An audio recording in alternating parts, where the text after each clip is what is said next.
जय श्री कृष्ण दोस्तों। शिव पुराण का संबंध भगवान शिव और उनके अवतारों से है।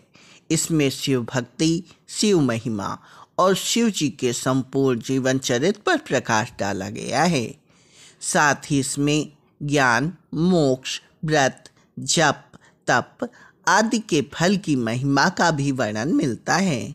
दोस्तों, हालांकि शिव पुराण में हजारों ज्ञान की बातें और भक्ति की बातें लिखी हुई हैं, लेकिन आज हम आपके लिए 10 ऐसी बातों को लेकर आपके सामने प्रस्तुत हुए हैं।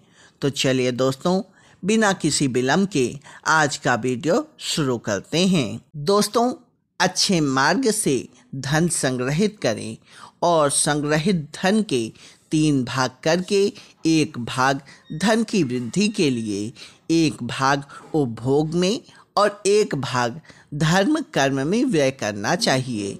इससे जीवन सफल हो जाता है।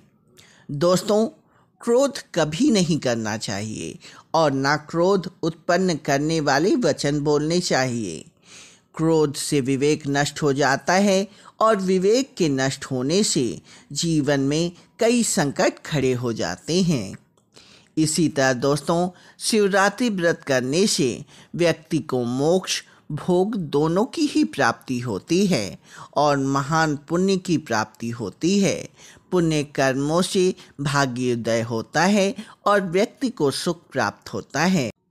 दोस्तों, सूर्यास्त से लेकर दिन के अस्त होने तक भगवान शिव का समय होता है, जब वे अपने तीसरे नेत्र से त्रिलोक के सभी चराचर को देखते हैं और वे अपने नंदी गणों के साथ भ्रमण को भी जाते हैं।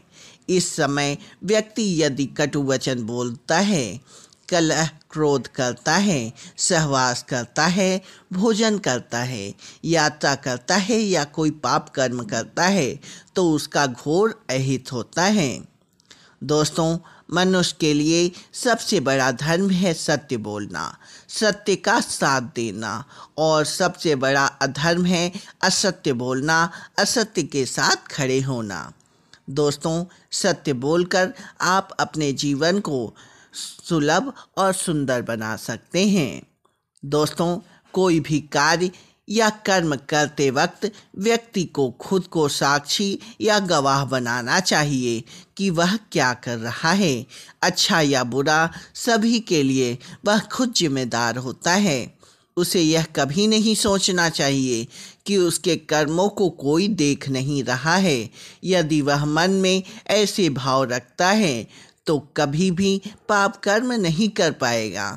मनुष्य को मन, वचन, कर्म से पाप नहीं करना चाहिए। दोस्तों, मनुष्य की इच्छाओं से बड़ा कोई दुख नहीं होता। मनुष्य इच्छाओं के जाल में फंस जाता है तो अपना जीवन नष्ट कर लेता है। अतः अनावश्यक इच्छाओं का त्याग कर देने में महासुख की प्राप्ति होती है। दोस्तों, संसार में प्रत्येक मनुष्य को किसी न किसी वस्तु, व्यक्ति या परिस्थिति से आसक्ति या मोह हो सकता है। यह आसक्ति या लगाव ही हमारे दुख और असफलता का कारण होता है। निर्मोही रहकर निष्काम कर्म करने से आनंद और सफलता की प्राप्ति होती है। दोस्तों, भगवान शिव कहते हैं कि कल्पना ज्ञान से महत्वपूर्ण है। हम जैसी कल्पना और विचार करते हैं वैसे ही हम बन जाते हैं। सपना भी कल्पना है। शिव ने इस आधार पर ध्यान की 112 विधियों का विकास किया है। अतः अच्छी ही कल्पना को करना चाहिए। दोस्तों, मनुष्य में जब तक राग, द्वेष, ईर्ष्या, वैमनस्य, अपमान तथा हिंसा जैसी अनेक पार्श्विक प्रवृत्तियां रहती हैं, तब तक वह पशुओं का हिस्सा होता है। पशुता से मुक्ति के लिए भक्ति और ध्यान जरूरी है। भगवान शिव के कहने का मतलब यह है कि आदमी एक अजायब घर है। आदमी कुछ इस तरह का पशु है जिसमें सभी तरह के पशु पक्षियों की प्रवृत्तियां विद्यमान हैं। आदमी ठीक तरह से आदमी नहीं है।